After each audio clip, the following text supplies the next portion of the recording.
এটা আবার কে নামছে টায়ার নিয়ে? সত্যি তো মানে কে নামছে? কে হতে পারে? সবাই কনফিউজ। এই মারা বিরাট কোহলি। বিরাট কোহলি আবার মুম্বাই টিমে কবে থেকে খেলছে? আম্বানির টাকা থাকলে সবই সম্ভব। বিরাট কোহলি তুই এমআরএফ টায়ার নিয়ে কি করছিস? আমি এমআরএফ এ তো খেলি। তুই এমআরএফ টায়ারে খেলিস না এমআরএফ ব্যাটে খেলিস? ও তাড়াতাড়ি এলাম তো আনতে ভুলে গেছি। তুই ওই ব্যাটটাই খেল।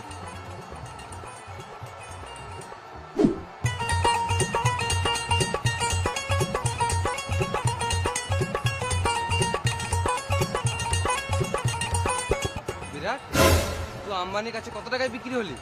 ওই বেশি কিছু না, 1 বছরের রিচার্জ ফ্রি দিয়েছে আর 40 কোটি। 40 কোটি? বল তো 40 কোটিতে কটা শূন্য থাকে? 40 কোটি দুটো। ইয়ে মারা, একে 400 টাকায় কিনে লিয়েছে।